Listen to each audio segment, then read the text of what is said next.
ஹரி ஓம் ராமானுஜாய. இதுதான் செட்டியாபத்து 5 வீட்டு சுவாமி திருக்கோயிலின் திருமந்திரம்.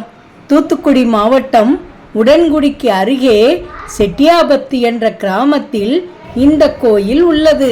இப்போதுள்ள காலகட்டத்தில் நிறைய பேருக்கு பணிவிடை சமையல் செய்வது எப்படி என்பது தெரியவில்லை. தற்போது பணிவிடை சாதம், குழம்பு ஆகியவற்றை சமையல் ஆட்களை வைத்து செய்கிறார்கள். இது தவறான வழியாகும். நாமே தயார் செய்தால்தான் அதன் முழு பலனும் நம்மை வந்து சேரும். இந்த வீடியோவில் 5 வீட்டு சுவாமிக்கு பணிவிடை என்ற படையல் போடுவது எப்படி என்பதை இந்த வீடியோவில் பார்ப்போம். சுமார் 20 வருடங்களுக்கு முன்னால் சமையல் செய்வதற்கு மண்பாண்டங்களையே பயன்படுத்தினர். ஆனால் தற்போது மண்பாண்டங்களை பக்தர்களுக்கு உபயோகிக்க தெரியவில்லை. அதனால் பணிவிடை செய்வதற்கு அலுமினிய பாத்திரங்களாக மாறிவிட்டன. ஆனால் பணிவிடை செய்வதற்கு தூத்துக்குடி மாவட்டம் எப்போதும் மென்றானில் உள்ள சோலையப்ப சுவாமி கோயிலில் இன்னும் பணிவிடை செய்வதற்கு மண்பாண்டங்களையே பயன்படுத்தி வருகின்றனர். முதலில் சமையல் செய்வதற்கு தேவையான 2 அலுமினிய பாத்திரங்களை கோயிலில் இருந்து எடுத்துக்கொள்ள வேண்டும்.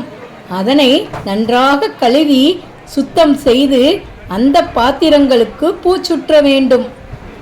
ஒரு உருளை பெட்டியில் நிறைய அரிசியும் எடுத்துக்கொள்ள வேண்டும்.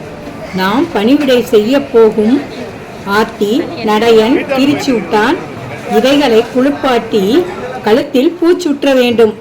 ஆத்தி என்றால் பன்றி, நடையன் என்றால் ஆடு, கிரிச்சூட்டான் என்றால் சேவல். இதுதான் செட்டியாபத்து கோயிலில் வழங்கப்படும் மாற்று பெயர்கள். அன்னமுத்திரி பானை, அரிசி பெட்டி மற்றும் பணிவிடையாகும் ஆத்தி அல்லது நடையன் அல்லது கிரிச்சூட்டான் ஆகியவற்றை காலை பூஜைக்கு முன்பாகவே அருள்மிகு பெரியசாமி சன்னதிக்கு கொண்டு செல்ல வேண்டும்.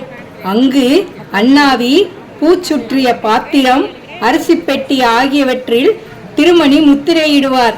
பாதப்பாலும் ஊற்றுவார். பின்னர் பூச்சுற்றிய பாத்திரத்தில் சாம்பிராணி காண்பித்து 3 முறை அரிசியை எடுத்து பாத்திரத்தில் போடுவார். பின்னர் நடையனுக்கோ ஆத்திக்கோ திருமணி பொட்டிட்டு சாம்பிராணி காண்பித்து வாயில் பாதப்பால் ஊற்றுவார். பின்னர் காதில் மந்திரமும் ஓதுவார். இவையெல்லாம் பெரியசாமி சன்னதியில் நடக்கும் நடைமுறைகள். 2 அடுப்புகளை முதலிலேயே நாம் தயார் செய்து வைத்து கொள்ள வேண்டும். அரிசி போட்ட பாத்திரத்தை ஒரு அடுப்பில் வைத்து தேவையான தண்ணீர் விட்டு அரிசியை வேக வைத்து சோறாக மாற்ற வேண்டும். உப்பு கண்டிப்பாக போடக்கூடாது. பாதப்பால் அரிசி பெற்ற பாத்திரத்தை நாம் கீழேயும் வைக்கக்கூடாது. நேராக கொண்டு வந்து அடுப்பில் தான் வைக்க வேண்டும். இன்னொரு பாத்திரத்தில் நடையன் அல்லது ஆத்தியின் கறியை குழம்பு வைக்க வேண்டும். இதில் முக்கியமான ஒன்றை தெரிந்து கொள்ள வேண்டும்.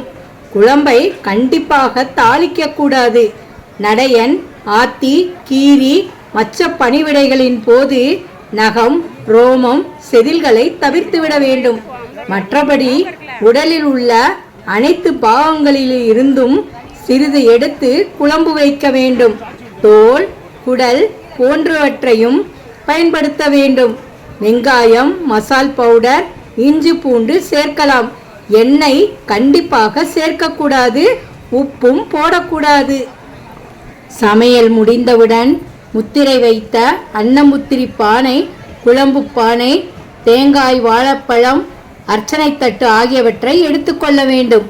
நாம் எந்த சன்னதிக்கு பணிவிடை செய்ய வேண்டுமோ அந்த சன்னதிக்கு கொண்டு செல்ல வேண்டும். அண்ணாவி வெற்றிலையால் ஹரி ஓம் ராமானுஜாய என்ற எழுத்தை வடிவத்தில் வடிவமைப்பார்.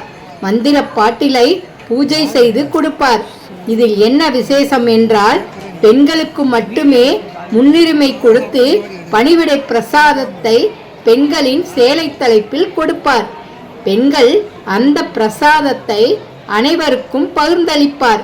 அனைவரும் சாப்பிட்ட பின்னர் மற்ற சாப்பாடுகளை சாப்பிட்டு கொள்ளலாம். பணிவிடை செய்தவர்கள் பணிவிடை சாப்பாட்டை கோட்டைக்கு வெளியே கொண்டு செல்லக்கூடாது.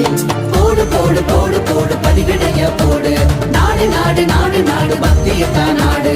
5 வீட்டு சாமி அலங்காரம் பாரு, அவங்கள நாடி உன் துன்பத்தை தீரு.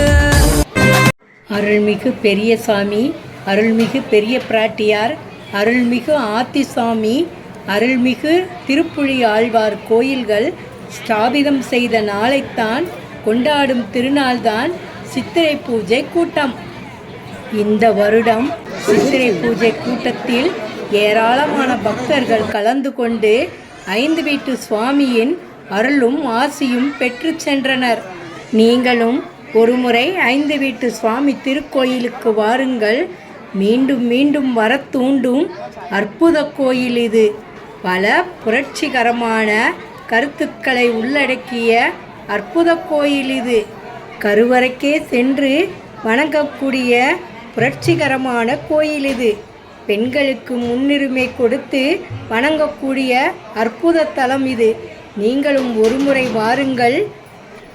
இந்த கோயிலின் வழிபாட்டு முறைகள் எல்லாமே நம்மையே கடவுளாக்கி கடவுளோடு வாழக்கூடிய வழிமுறைகளை நமக்கு சொல்லிக் கொடுப்பவை. நீங்களும் 5 வீட்டு சுவாமி திருக்கோயிலுக்கு வாருங்கள். அவர்களின் அருளும் ஆசியும் பெறுங்கள். ஹரி ஓம் ராமானுஜாய. அடியேன் தாசன். நன்றி, வணக்கம்.